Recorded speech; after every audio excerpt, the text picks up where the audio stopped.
what I can't get is any kind of consensus in terms of, as I described before, or as I described last week, usually what's said is it has to do with our being exiled in the destruction of the temple.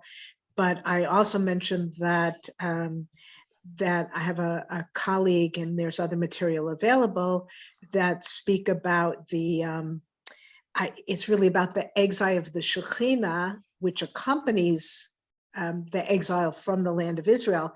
But the exile of the Shekhinah is different, and the Shekhinah is actually what joins us on Shabbat. So it remains kind of controversial, and I've become obsessed with it, but not resolved. Tonight is going to be, in many ways, I hope, a less, an easier class in some ways, right? Because we're going to see that while the history isn't 100% clear, it actually doesn't matter in the way that it did with the Psalms before. That is, the fact that the history is a little bit of a mystery, you'll see that that's okay. And I think that the Psalms themselves don't have quite the personal emotional power that either 126 and 137 do. They're very, very personal poems. These poems, at least on the surface, are dramatic and wonderful and exciting and interesting, and we're going to have a lot to say about them because, of course, we do. But we'll see. It'll be interesting to kind of get your thoughts as we get to the end of this. In presenting this series in particular, just as a way of organizing the class, I picked two Psalms which are used liturgically interchangeably, at least maybe not totally interchangeably, but they're used for the same purpose, perhaps at different times. And that is in fact the case for the two Psalms that we're going to look at tonight, which is Psalm 27, which is used, Psalm 29, which is used when we return the Torah to the Ark on Shabbat, and then Psalm 24, which is used when we return the Torah to the Ark Shabbat afternoon, weekdays, and Yom Tovim that are on weekdays. So you know those uses well, but it turns out, I knew this, but until you actually think about it, there are two other significant places. Each of these Psalms also has a second and possibly older role in our liturgy, which I want to also mention, because I think as we look at the two Psalms, we want to look at them in themselves, but we also want to look at them liturgically, and the two different functions they play in, each of them plays in our services, also adds another dimension to how we might understand them. So Psalm 29, which is what we say, Havuhula, I've been singing all week too, right? Just Su Shorim Roshem, just all the different melodies that have been going through my head. So we know Psalm 29 from the Torah service on Shabbat morning. And anybody know the other place that you all do, but what's the other place that we know Psalm 29 from? Is it during the week for Shir Shel Yom? That's 24. Okay, so we'll jump to that. Psalm 24. Friday night? Yeah. Okay, so let me finish. I'll finish 24, right? So Psalm 24, which is which one is it? Le David Mizmor, right? The earth is the Lord's and the fullness thereof. The very beginning of it, which is not a translation I gave you, but it's wonderful. Which is what we say when we return the Torah on weekdays and on weekday holidays and Shabbat afternoon, is the Psalm for Sunday, the Psalm for the first day of the week. And that is an ancient usage for it. Sharon, Brucha Haba, we are glad to see you. I don't know how many pieces we're looking at right now, but we're glad to have you on. so it's the psalm for the first day of the week, and that tradition goes all the way back, to the Mishnah and to the Talmud, describing what they believed was a practice in the time of the temple. So that's an ancient usage. And Psalm 29, as somebody, I don't know, Michael or Jerry said, is used on Friday night. If you remember, Kabbalat Shabbat is structured with the 6 Psalms, kind of representing the 6 days of the week, preceding Lecha Dodi. And so Psalm 29 is the 6th of the Psalms, the one that immediately precedes Lecha Dodi. And we're going to see how it fulfills both functions, and how we can read it to work equally well at both points in the service. Okay, so we'll come back to those usages as we approach each psalm. I wanted to Psalm 29, Kabbalat Shabbat, all of that comes from the same time period, like that Sfat 16th century mysticism, where Psalm 127 and 137 and 126, preceding Birkat Hamazon, that's also the time period where we have that testified to. So, of course, that's a very rich point in our liturgy, at which time many things get reinterpreted and given new meaning. So I want to start by setting up a little bit about the history of the Torah service. And I have a wonderful client, she's 95 right now.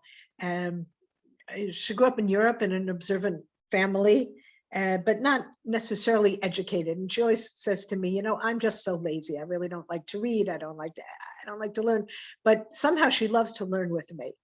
So I told her about this class that I was doing and a little bit about the history of the Torah service. And she was shocked. Like many people, she assumed that there's always been a Torah service, right? There's always been a Torah, however you want to understand that. And the reading of the Torah in some kind of ritual way, so going not simply studying, but reading as a ritual, certainly goes back to the time of the Second Temple. And it's one of the places where Jews are always quoting, I forget which book of the New Testament, but indicating that Jesus came and he taught Torah, he opened up the Torah, he found a place. So we know that this idea, whether it went as far back as Babylonia, but certainly during the time of the Second Temple already, before what we normally consider the rabbinic period, there are local communal gatherings, usually Shabbat afternoon, to have the Torah read in a ritual way and then often discussed. But there is no evidence of any kind of ritual following, any kind of ritual concerning taking out of the scroll and putting the scroll back, which may be as simple as they had no place, there wasn't a set place that the Torah was, the scroll was stored. So you kind of brought it from somebody's house into the room, and that was the story. But by the time we get to the earliest source we have for any kind of a formal Torah liturgy, taking the Torah out and putting it back, is Masechet Sofrim, which is a very late Talmudic piece from Eretz Yisrael. And it seems to describe some kind of service for taking the Torah out of the ark. It does not seem to describe anything for putting the Torah back. And it seems that the liturgy, whatever liturgy there was primarily a very common form of the way our services developed, which is a psalm chain or a chain of biblical verses. If you look in the Siddur, you will see those all the time, but because we know them as a full piece of a prayer, we don't recognize that what we're singing is a psalm chain. Okay, if you think about Simchat Torah, when we take the Torah from the ark, before or while we're taking the Torah from the ark, there's that long extended. When I first came to the congregation, it used to be someone was honored by saying one verse, and then the congregation would repeat it, and then somebody else was honored. Well, that long set chain of verses is really how many pieces of our liturgy developed, including, we think, the earliest parts of the Torah service. So it seemed that the Jews in Palestine only ritualized taking the Torah out. The Jews in Babylonia apparently also ritualized putting the Torah away, but it was not any real set liturgy. Everybody kind of combined and did their own thing, but they had an idea about it. Seder Rav Amram, which is kind of our first official Siddur, which came from Babylonia, does have both a taking out and a returning.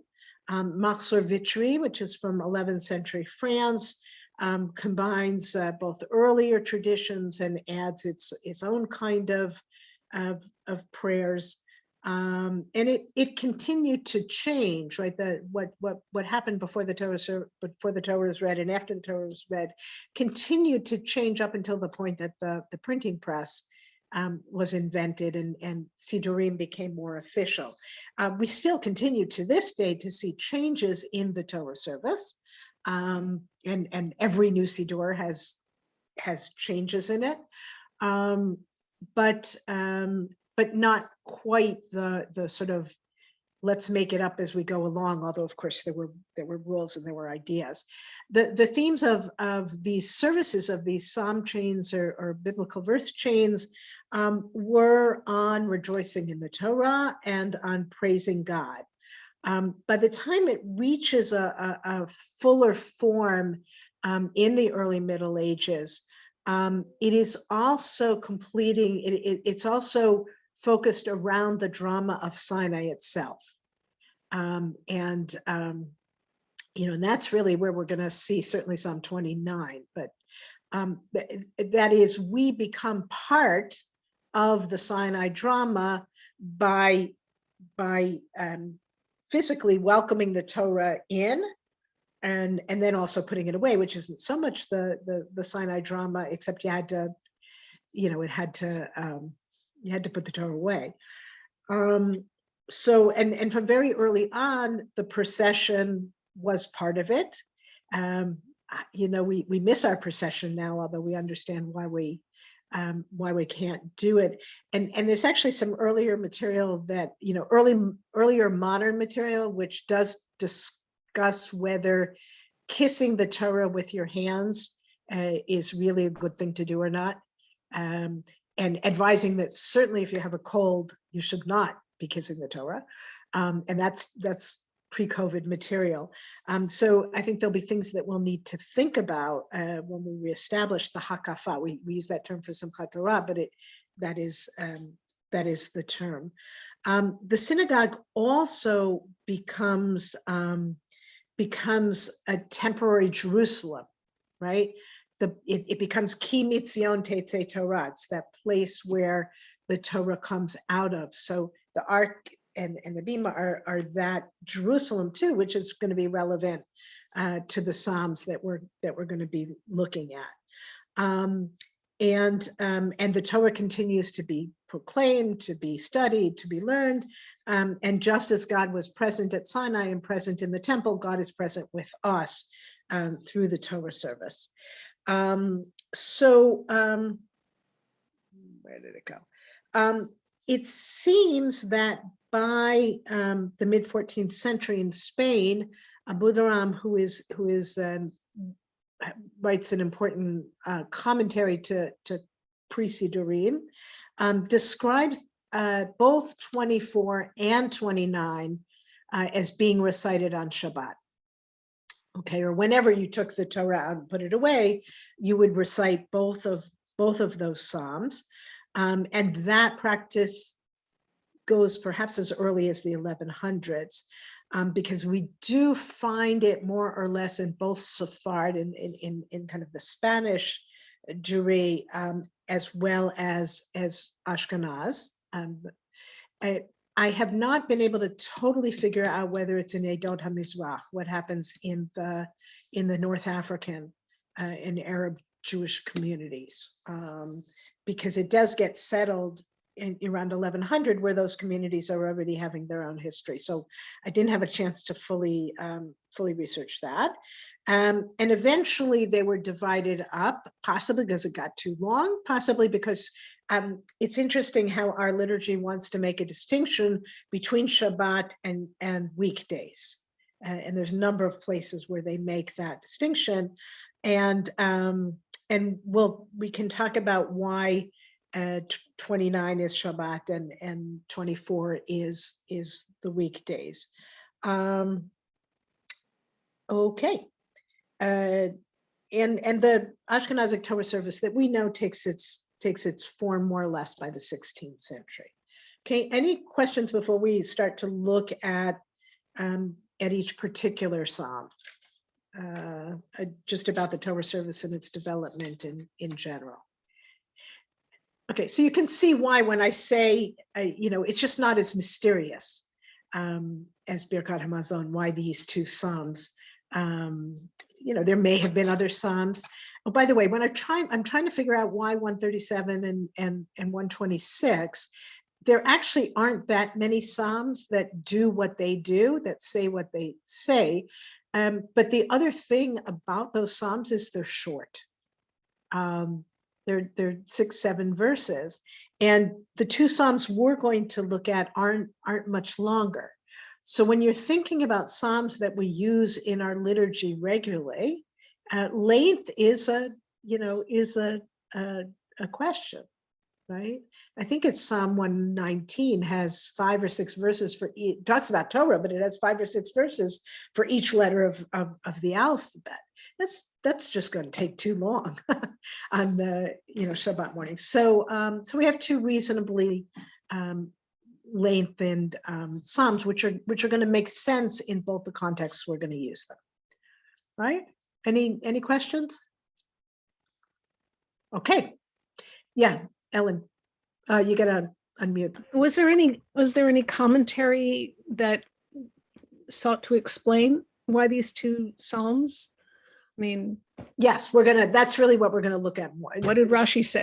Not the ones before Birkat Hamazon. No, right. That's much more complicated. But these two, lots of stuff. You're gonna see it. I mean, I'll give you a kind of a heads up. We're going to see already in Talmudic material, long before there's any Torah service, we're going to see why it's going to make sense that these are the psalms that are chosen for that. Okay, in part they're chosen because of all the midrashim that underlie them, are going to make them obvious choices as a whole, as opposed to most of the Torah service, which is a verse here, a verse there, a verse here, a verse there. Okay. Mm-hmm. All right. So we're going to start with 24, with Psalm 24, which I'll show it to you in case you don't have it. But if you have a Siddur, it will be, depending on which Torah service you're looking at, it will say on a weekday or a holiday that begins on a weekday. So in most Siddurim, it'll be after Psalm 29 on that page. Okay. So I'm gonna work with a particular English translation, at least to start with, a little bit of a random choice, but you're going to see a number of other translations.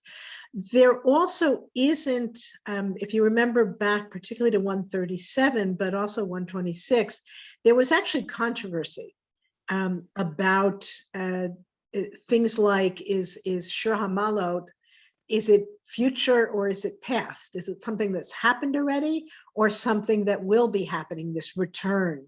When God brings us back from Zion, or when God brought us back from Zion, we saw that those two readings were both very, very possible readings. Here, there's going to be a place here and there where there might be a significant, where translation might matter. But for the most part, it really isn't. It's not that significant. So while the different English translations that you might look at, if you have the whole sheets that I sent out, it just aren't going to be all that significant. I will tell you that there are two places in Psalm 24 where there seems to be a difference in some texts and manuscripts between a Ketiv and a Kri. Okay, Ketiv is what is the written text, and Kri is how do we read it. And we do have that even in the Torah scroll itself, where the tradition of what the written text is not how we actually read it. But well, other than that, there's not too much controversy. So Psalm 24, I'll just read it in English. I hope you all know the Hebrew, and it's beautiful, right? We sing it. Ladonai haaretzum lo tevel v'yoshveva ki hu al yamim yasoda ve'al neharot yakonenehu. We kind of get all the words in there. And then I grew up in my synagogue that I grew up in, there was a high holiday choir. And so they had this wonderful dramatic Su she'orim roshem vehinasu pitchei olam. So you kind of hear it really, in some ways, has much more of the drama that's required when we talk about the gates opening up. But there are, of course, many different melodies for all of these. So a Psalm of David. This is the NJPS translation. The earth is the Lord's and all that it holds, the world and its inhabitants. For he founded it upon the ocean and set it on the nether streams. Who may ascend the mountain of the Lord, and who may stand in his holy place? He who has clean hands and a pure heart, who has not taken a false oath by my life or sworn deceitfully. He shall carry away a blessing from the Lord, a just reward from God, his deliverer. Such is the circle of those who turn to him, Jacob, who seek your presence. O gates, lift up your heads, up high, you everlasting doors, so that the King of glory may come in. Who is the King of glory? The Lord mighty and valiant, the Lord valiant in battle. O gates, lift up your heads, lift them up, you everlasting doors, so that the King of glory may come in. Who is the King of glory? The Lord of hosts. He is the King of glory. Yes, two of them actually. Do most of you have a translation in front of you or Siddur in front of you? I hope. Okay. So I think I'd rather just see you. So my first question for you is how many Psalms or how many poems do we have here?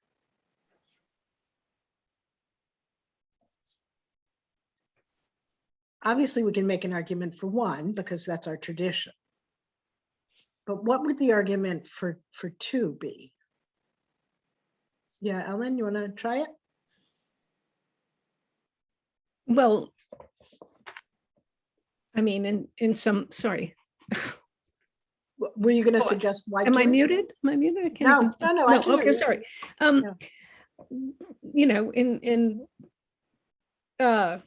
I think you can make a very good argument for one, but when the turn is to, O gates, lift up your heads, which I think is, an awkwardness which is avoided in other translations. Who is the King of glory? That could be the like in so many of the Psalms, there's a sort of tag at the end that could close the first 6 lines, or it could close where it closes. Who is the King of glory? The Lord of hosts, he is the King of glory. Susie? Yeah, well, you've got Selah at the end and you've got Selah in the middle. So Right. that sort of breaks it up into two. Okay, so that might suggest a liturgical thing. Yeah. Steve, were you going to say something, or anybody else? I was going to say the same thing. And the question is, what does Sela mean? I've Okay, seen a lot of different translations. Right, and I'm not even going to touch that one right now, although I could have. So So that would be a good break for this. So imagine what, either imagine it as one or two, but what's going on here? Imagine that this is a script. Okay, it's a script for what?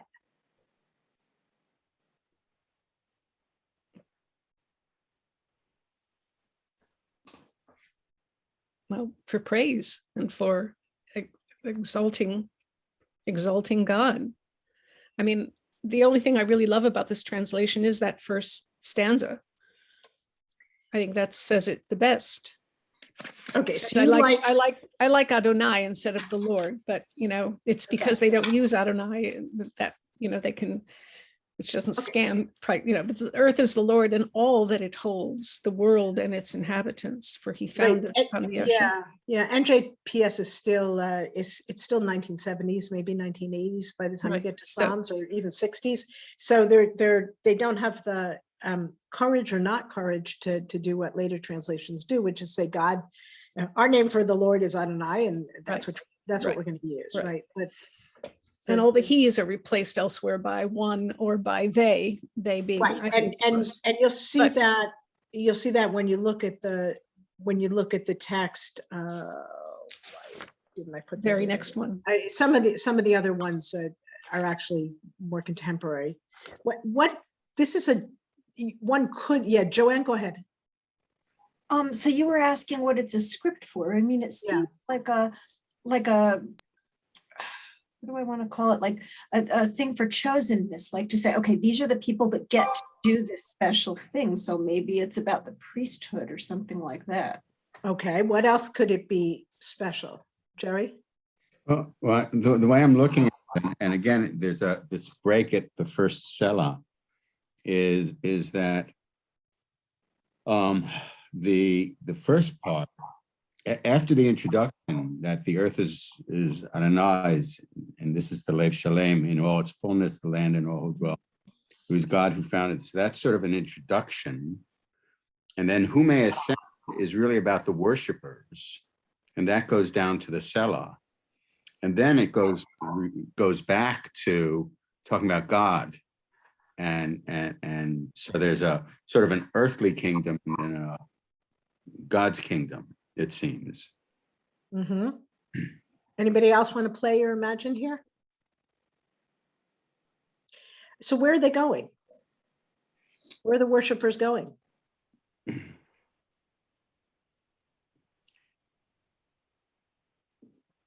What's the mountain of the Lord? Well, the mountain of the Lord is Har Zion, right? And the sanctuary. But that is also, I mean, there's some who take that as the local version of Sinai. Right. So all of these things are going to be happening at the same time. So the suggestion is that this, either one psalm or two psalms, but I actually kind of like it as one psalm, that this is a pilgrimage psalm, right? And that this was part of the ritual for the pilgrims who were coming to the temple to worship. Okay, and it's like this play, right? Who can come in, right? And this may be the question being asked by the gatekeepers in the temple, or by the Kohanim, right? Or this question might be asked by the pilgrims themselves, right? Can we come in? And it's kind of interesting to think about this. Think about this in terms of the temple, okay? And what are people coming to the temple to do that you can't do anywhere else, right? You can pray somewhere else, you can study somewhere else. What is it you can, what? sacrifice, right? So, so they're coming to sacrifice. And yet, if you look at this psalm, there's nothing about sacrifice. There's nothing really at all, even about ritual, right? It's really, what is it that qualifies you to come to the temple? Well, there are other psalms that talk about just being in the presence of God. So Okay. so this might be hinted at there, in this psalm also. So you're saying come to the temple to be with God. Yeah. Okay. And so if you want to come to the temple to be with God, on that, at least in this psalm, it suggests that maybe not everybody can come. Yeah. Right now, we might have an idea that, that in order to come into the temple, you have to have a certain state of purity, of physical purity. But this isn't asking you that. What is it? Who can stand in God's sanctuary? Moral purity. Moral purity. And you can read this in lots of different ways. It does say clean hands, but clean hands is not actually, it's clean body if you're talking physically. So I love an interpretation that says clean hands, pure heart, and don't take the name of God in vain. Which is interesting now, this referring to the 10 Commandments, right? Not to take God's name in vain, which does give us that Torah Sinai hint, because we really don't have that much else that's directly Torah related here. But I love the explanation. Clean hands is our actions, right? Pure heart is our thoughts, and then it's our speech. And those are the things that are required really for somebody to be able to enter the temple and enter God's presence. Even though on a certain level, some of the people coming into the temple are sinners, right? And they're coming in because they have sinned, and they need to come in because they have not had a pure hand, pure heart or clean hands there. But that's a sort of a different side. Okay. Where was I going to go? And Ellen, yeah, go ahead. Just quickly, but I mean, I think what is so dramatic here is that he who has these things, that's nice. Well, he who has these things shall carry away. I think that coming and going is very powerful here. There's the drama. You enter and you take from that experience. So what are you taking from that experience? Deliverance, or God delivers you. Take away a blessing. You take away a blessing from the Lord. I mean, there is, if there is a kind of little pageant here, it's that I go in, maybe I have clean hands. Although I agree with Joanne, it is about the elect. You have to have clean hands before you go in. It really doesn't allow for sinners to go in.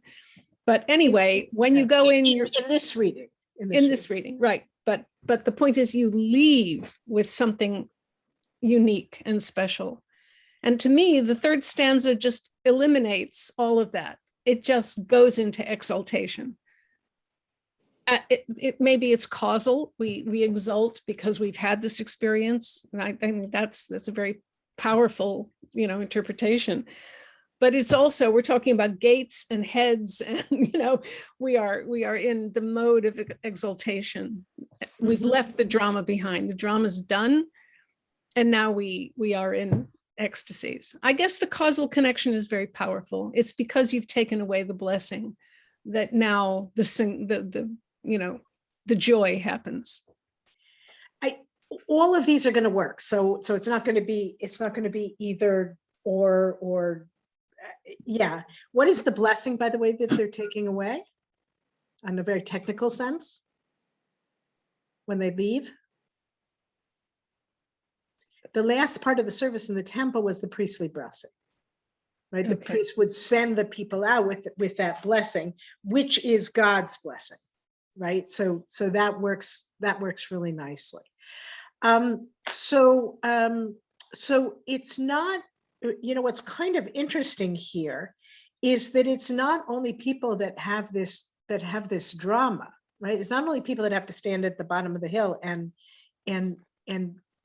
say, who can come here, right? Look again at the second half, right? It also asks that same question, except it's the gates that have to the gates have to let or have to raise themselves, and they have to. Somebody's got to answer the question: why should the gates open up? Why should the gates of the temple open up? Well, who's coming in? Right? The King of Glory. The King of Glory, God. So this here, it's not just asked once, right? Who is this king that we're supposed to open the gates for? It is actually asked twice,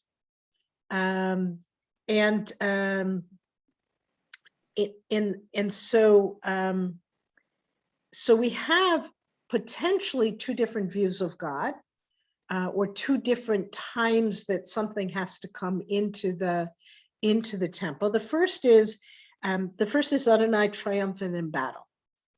Okay, and it's God who is the warrior. And if you picture some of the ancient stories, actually going back to the Torah, but even in the time of the judges, right? When the people were going out to battle, what went out to battle with them or before them? The ark. The ark. Okay, so the ark has gone out and now it has to come back in. And it's coming back in because God has been triumphant, right? Which is now going to tie you even tighter. We haven't really addressed this as part of the Torah service, but it really is going to be a direct connection between putting the Torah back in the ark and the return of the ark to the temple. Now, one of the ways of reading this is the second time, right, that we're asking gates to open up. It is because this is also a messianic. One could argue that there's a piece of this that's a messianic poem. Because in fact, after the destruction of the first temple, the ark never came back in. Okay, so we are still waiting for that time when God will ultimately come back in. Now, you could argue that you don't have to read it that way, because Adonai Tzvaot is one of the names that we use for God, the warrior. But on the other hand, Adonai Tzvaot, the Tzvaot can be up in heaven, right? The heavenly hosts as well. And there we're now getting a parallelism that's being suggested or put on us, right? That we now have this parallel experience of the temple that we have and the heavenly temple, right? So are the gates that are opening here, are they the gates of the temple, which we kind of actually picture going this way? Or are they gates of heaven, which, up in heaven, where God is enthroned? And so that can be read. The psalm begins in a beautiful way, right? It sets the scene, which is it starts. Why are we doing all of this, right? We're doing all of this because God created the world, right? And so this whole other way of reading this psalm, perhaps a little more in its context as a psalm of the day, which we'll talk about a little more next week in terms of the history of the Psalms of the day. But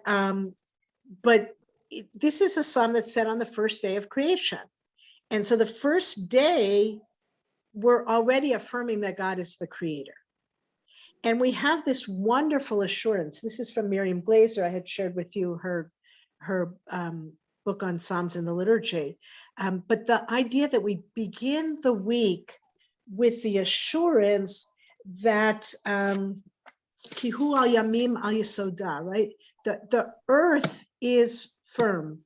The earth is is there, it's established, right? What a wonderful way to start your week, with the knowledge that there is this basic fundamental security.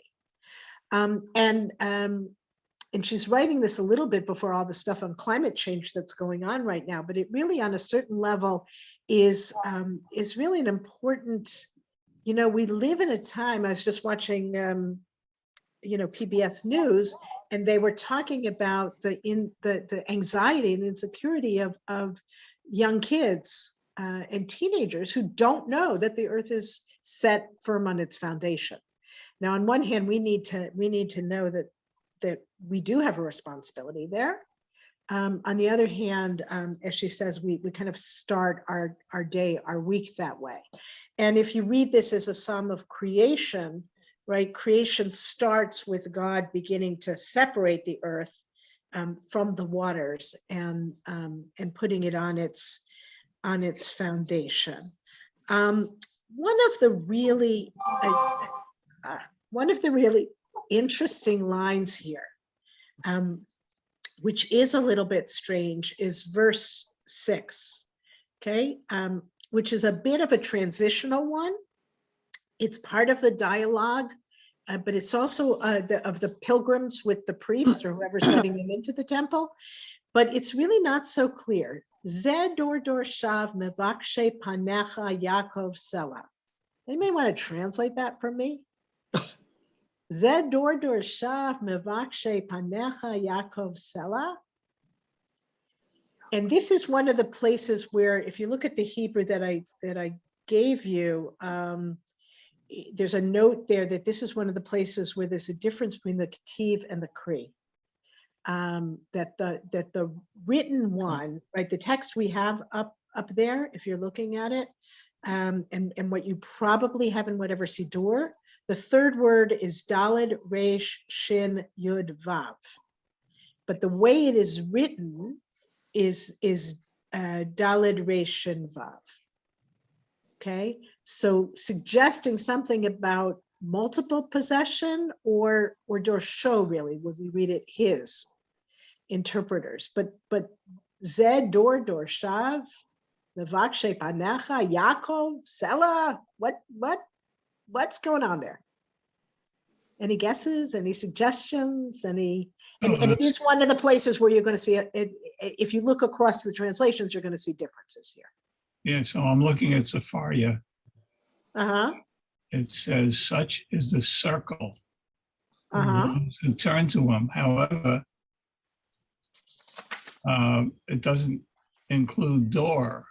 So I would say this is the circle of generations of those who turn to him. Possibly. Any other suggestions? What's Yaakov doing here? Well, he's the ultimate, he's the patriarch, he's the father. Okay. Anything else? So a couple of the things that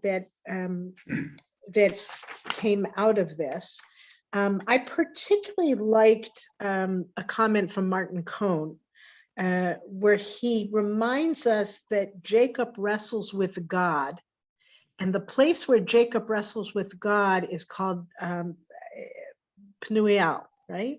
The looking at the face of God. And that name gets changed really quickly, but it's still there, right? So somebody had talked about the presence of God, right? And so Dorshav, by the way, can be seekers, right? And so he suggests that in this is really this what's being expressed here by the psalmist is this wish to see God, right? Which is such a it's about, can we be in that glow? Can we be in that place of blessing, but even more presence? It's that struggle. And Jacob, of course, is kind of interesting. We don't usually, Jacob actually shows up a number of times in the Psalms more than Abraham or Isaac. But we don't usually refer to it. Let's say they're identifying themselves as part of the Jewish people, the people who've come. You would expect that they would say, here we are, we're B'nai Yisrael. Right? But if they're introducing themselves this way, they're introducing themselves as Yaakov, right? We are that aspect of Yaakov who is the seeker. Although there's a totally different reading that says Yaakov is the one who is, Yaakov is the weaker, if you will. Yaakov is unfinished. Yaakov is vulnerable in exile, right? So there's also a different way of reading it, which is this idea that we are coming from a place of vulnerability. And we want to come to the temple. So you could read it kind of either way. Okay. Another explanation is that Dorshav are the people who are explainers, seekers.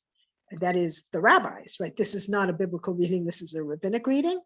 But who are you to come to the temple?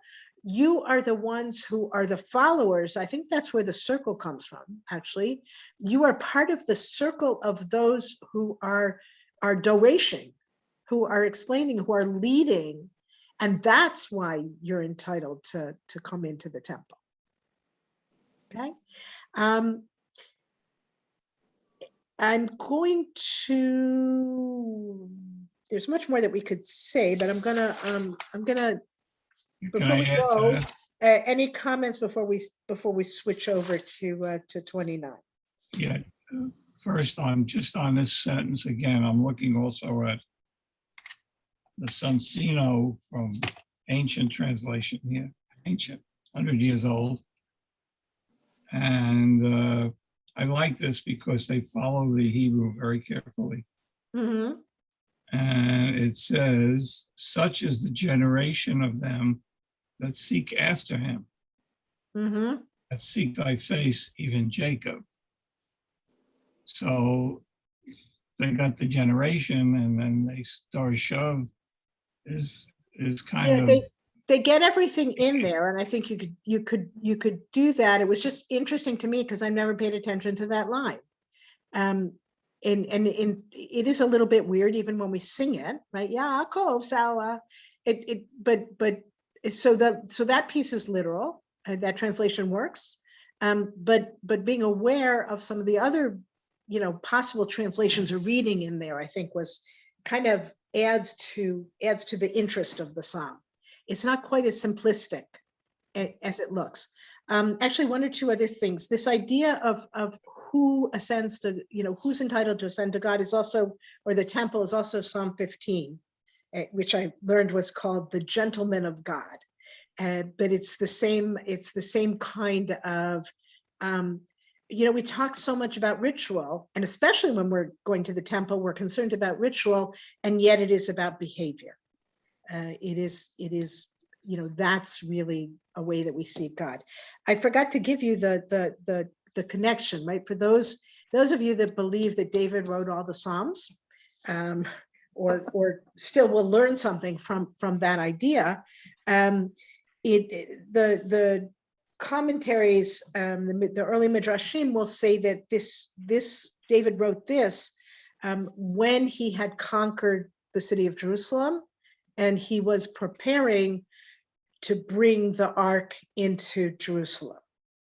So again, it makes sense. We know that David sang and danced when he was bringing the ark in. So it makes sense. We're going to see that even more strongly with 29. But it kind of makes sense, and it ties us to that idea of our ark, right? So while it doesn't come into the liturgy, the psalm doesn't come into the liturgy in the Torah service till sometime in the early late Middle Ages, like by 1100, 1200, 1300. You can see that it was not a stretch. There's not really a lot of questions about why this is a perfectly good psalm to use in the Torah service.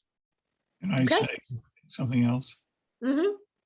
So you're gonna wrap up here.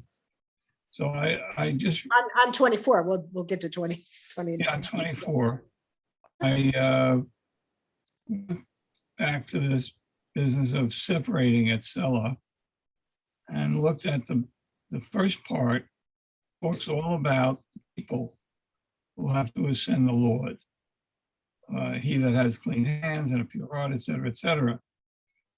Then at Sela, it shifts to God coming into the temple. And it's like, first you have the people, then you have God, which leads me to think that this is one, and that the poet is contrasting the people with God. And then I admire the talent of the poet. I don't know what the structure is called. It's not chiasma or anything like that. But he starts out saying, lift up your head, Su Sharim Rashechem. Who is the King of glory? The Lord is strong and mighty, the Lord mighty in battle. Then he comes back and repeats it. Who is the King of glory? It's the Lord of hosts. It's kind of a conclusion that comes in. I think it's very nice. I think it's great. And whether it's saying the same thing or it's saying it differently. And I just realized this is the one piece of Talmud I wanted to share with you. This is the problem with not running through my whole text. I have to share. All right, so I want to show you, this is one example of how the Talmud reads these texts, and again, why it's gonna fit into our Torah service. Okay, so this is from the Babylonian Talmud Shabbat 30a, and it's a little bit of a discussion about whether the dead can pray and that sort of thing. A lot of stuff about David's death and Solomon. But here, even though I said before that they suggest that the Psalm, some of the earlier commentators that want to see David as responsible for all of the Psalms will find a place for it. But here the Psalm is attributed just a little bit later, right? David prayed before the Holy Blessed One, Sovereign of the universe, forgive me for that sin. That is a sin with Bathsheba. And God replies, you're forgiven. And David says, show me a token in my lifetime, right? In my lifetime, David asked, and God said, no, it's not. I'm not going to give you the token that you want, right? David wanted to build the temple. We know that. He's asking God to let him build the temple. And God says, no, not in your lifetime. I'll make it known in the lifetime of your son, Solomon. For when Solomon built the temple, he desired to take the ark into the Holy of Holies, whereas the gates stuck to each other, right? Solomon uttered 24 prayers and he was not answered, right? You can just, if you know the Haftarahs that we read about Solomon dedicating the temple, and he's there giving thousands of sacrifices, and here he is ready to do it, and the gates just won't open. Right? So those gates actually do have a mind of their own. It's not simply somebody opening the gates, right? So then Solomon opens up his mouth and he says, Su Sharim Roshechem, right?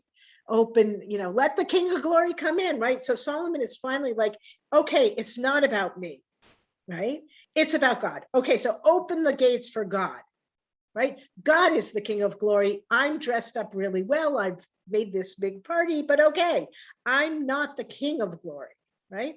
And the gates get angry, right? The gates almost want to swallow him up. And who is the king, right? Well, it's God who's the Lord of money. And it goes through that whole dialogue, and we think, okay, by the time you get to that Selah, it's going to open, right? You can't get better poetry than that.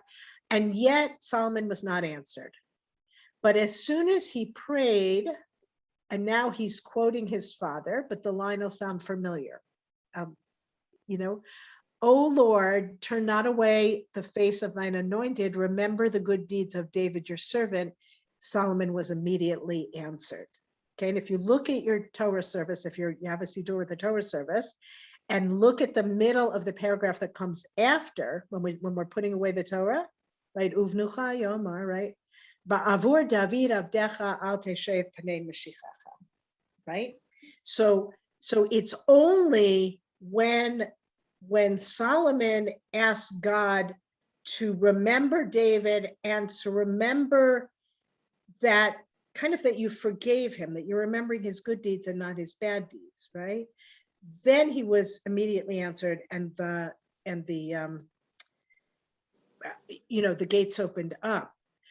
But what's interesting is 800, 900 years before we actually get a Torah service, we get this connection between Psalm 24 and I think this is Psalm 132 or something like that, that is part of our Torah service, from the 15th, 16th century on.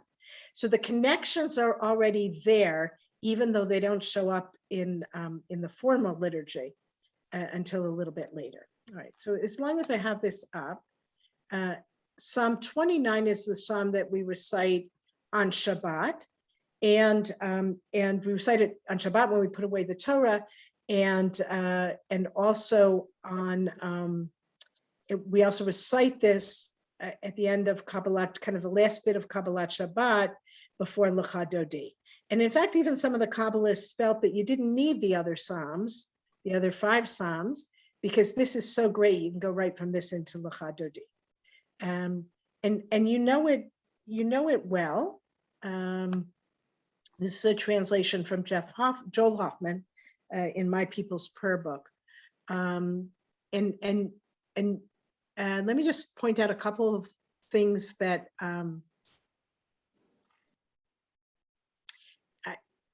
actually, give me your impressions first. We have a couple of minutes.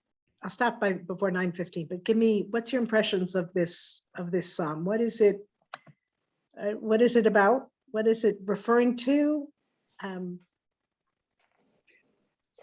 Yeah, Ellen? Well, what I love is the emphasis on voice. Okay. And what the is sensation of hearing, of hearing that voice, and these astounding things that happen because of that voice. And this to me is a much more, experiential emphasis. The whole world is full of this voice. The voice enters you. It can do this and it can do that. Make Lebanon jump. Make Syrian like a wild ox. I mean, these are. This is exciting figuring of what God can do. When does this happen? What is this describing? Potentially, possibly. Well, God's voice is mighty. I mean, ascribe. Give me when a you particular. bow down. When you bow down. All right, maybe. Gital, just turn on your.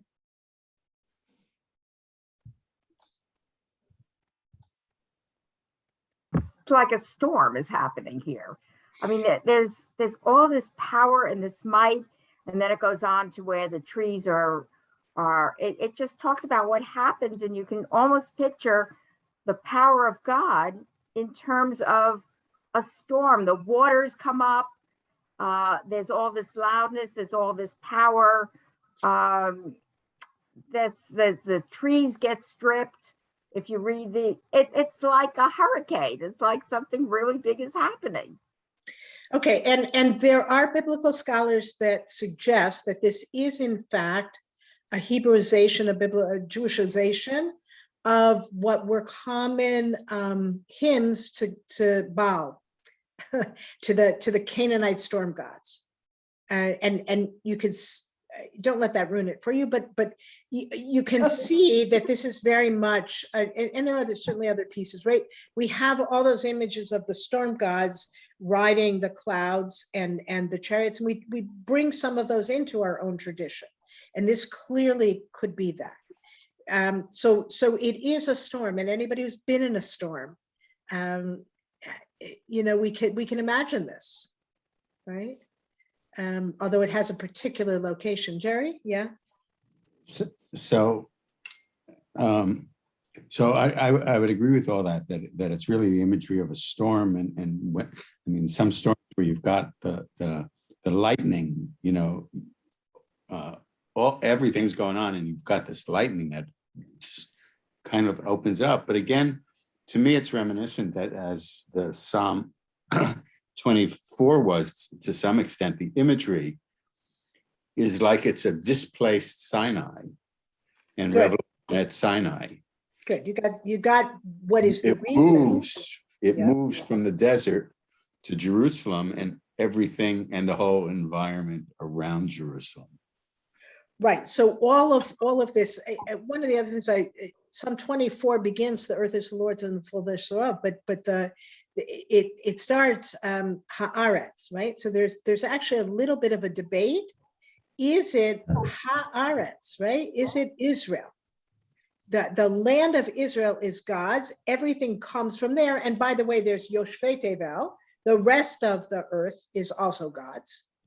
Okay. And here there's also very much, this is in some ways Eretz Israel centered, except that it's also all around Israel. Right. And I actually saw in one of the, more traditional Orthodox things saying, well, there's actually a piece that's in the border of Israel, which is Sirion, the forests of Sirion, and the trees actually come from this northern part of Israel. Forget it, it's not Syria, it's not Lebanon, right? Because they want it all within. But in fact, the point here is that Israel, we have the waters outside, right? The storm can comes from the ocean, the waters, and it makes its way from north to south. So there's very much a geographic idea here that is Israel centered, even if in some ways some of the images are a little bit north or perhaps even south of Israel. So certainly one of the strongest images and what makes it the connection to the Torah service is that this is Sinai, right? Midbar Kadesh, which most translations don't translate. They want to leave the Kadesh, right? Because Kadesh is what? Kadosh, right? So all of those allusions are there, and it is about Sinai. And then it follows a tradition. So one of the reasons one could suggest, right, why did they pick 29 for Shabbat when they ended up not doing both of them at the point that they were already doing both of them, and then they ended up splitting them? One suggestion is that revelation took place on Shabbat. Okay. The year that the Torah was given, the 5th or 6th of Sivan, 6th or 7th Sivan was Shabbat. Okay, so it makes sense if this is the description of revelation, then it makes sense that this is the one we say on Shabbat. So that works kind of nicely, but it also works as creation, right? And one of the ways we know it's created, because these are also, we know these from the biblical story of creation is also taking over some of the Mesopotamian creation myths of the struggle and God conquering nature. Okay, so that's happening here. I'm not usually a big one on counting words, but we need to count words here. Two different sets of counting that are going to be critical to Jewish liturgy. But Sharon, you were going to say something, so go ahead. I was going to say that's the 7 times that the word kol is used. The 7 times voice creates the world. Creation, and it's right? Creation. Right. So 7 kol. The word voice is 7. We're going to come back to voice in a minute. But voice is 7, and that is the connection to Shabbat. And they also say, well, actually, let's go to what's the other word that appears multiple times, and which multiple? That actually underlines the structure of our prayer. It's God's name. Adonai is there 18 times. Our prayer that has 18 blessings in it is the Shemona Esrei, the Amidah.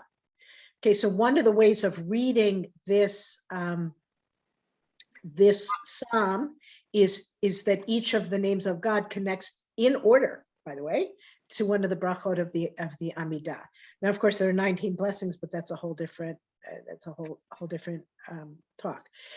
Call, though, in addition, and so why call, and why do we do it? One of the reasons we can do this psalm on Friday night as we introduce Shabbat is because on Shabbat we don't do 18 blessings or 19 blessings in the Amidah, we do 7, right? But we have the justification for doing only 7 blessings in the Amidah on Shabbat because of the 7 times that voice is used here. So it connects nicely to, to the pre-Shabbat and the Chadodi. So it really is an important psalm because it's an early tradition that the 18 blessings, that the 18 names of God here underlie the structure of the Amidah. So this psalm becomes very kind of fundamental to our liturgy. Kol, by the way, and koach are connected, the voice here, to a midrashic tradition that everybody heard God's voice at Sinai with their own strength, right? I mean, one of the classic midrash is a little gendered, a little ageist, or whatever. The women heard it the way they could, the men heard it the way they could, the kids heard it the way they could. But the idea that each of us heard God's voice at Sinai, and we heard it with the strength that we could. But I love a comment by Rabbi Hammer, who says that there's actually 2 parts to this revelation, right? Because God can speak, but we have to hear. Now, again, we have the connection between this psalm. Also, in the tradition, we have that connection between this psalm and King David. But here, it's interesting. It's rather explicit, because if you go to the book of Chronicles, Chronicles 1, chapter 16, 28, it gives you a whole bunch of texts that accompanied David dancing the ark into Jerusalem, right? Immediately before this, you have the story of David. You have the statement that David danced and Michal was watching and she was displeased, right? But if you look at verse 28 and even 29 in the book of Chronicles, it says, Havu ladonai mishpachot amim, havu ladonai kavod va'oz, havu ladonai kavod shemo, se'u mincha uval lefanav hishtachavu ladonai b'chadrot kodesh. So I mean, you have to hear, the rabbis are not off base here in hearing a connection and connecting it to David's experience of bringing the ark in. Whether it really fits or not, again, it fits for us. There's so much more here. I think I'm not ever going to accept a challenge of doing 2 psalms in one class again, although it's been kind of fun. But the psalm, where'd it go? Psalm begins. Here we go. Havu ladonai b'nei elim, havu ladonai kavod va'oz, right? So we talk about the word strength, right? God's strength. At the end of the psalm, it says, Adonai oz le'amo yitain, Adonai yivarech et amo b'shalom, right? So you can read it a couple of different ways. You can read it God who is strength gifts the people of Israel with strength, and from that strength comes peace. Or the rabbis have a very clear tradition, Adonai oz le'amo yitain, that oz is Torah. Okay, so again, this older tradition fits really nicely with the idea that this is the Torah service. This is what we say. We strengthen us, right? We've gotten oz, we've gotten the Torah, and from that we get peace, and we can kind of step back from that moment. And so I picked the Torah fun pinned I picked today. You really can't see it well, but it's one which says Migdal Oz, right? The tower of strength.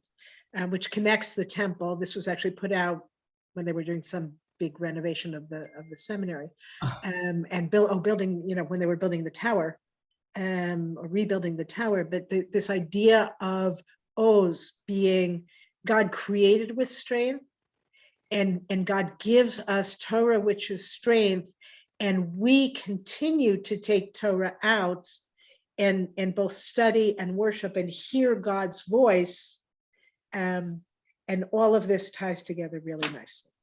So I hope that on Shabbat, or the next time that you're in shul and you hear either of these psalms, either mumbled or hopefully soon sung in full voice, that you will look at them 2 or 3 or 4 more times, and see all the different levels and the different ways that you can read a psalm. I had a little less here on kind of the personal connection, although, as I said, this idea of Miriam Glazer brings this idea of we can stand on the assurance of the world. We can hear God's voice in all the different ways. So we really think of these as communal psalms. They're not necessarily the first psalms that you turn to when you think about how do I strengthen myself or how do I rejoice with a personal event, but hopefully you can read all that into the Psalms as well.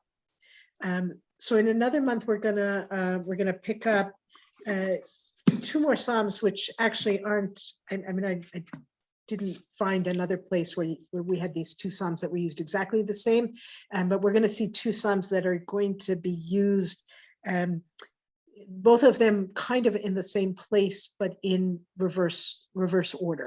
And they will tie into much of what we've talked about tonight as well. So I wish everybody Laila Tov, Laila Tov.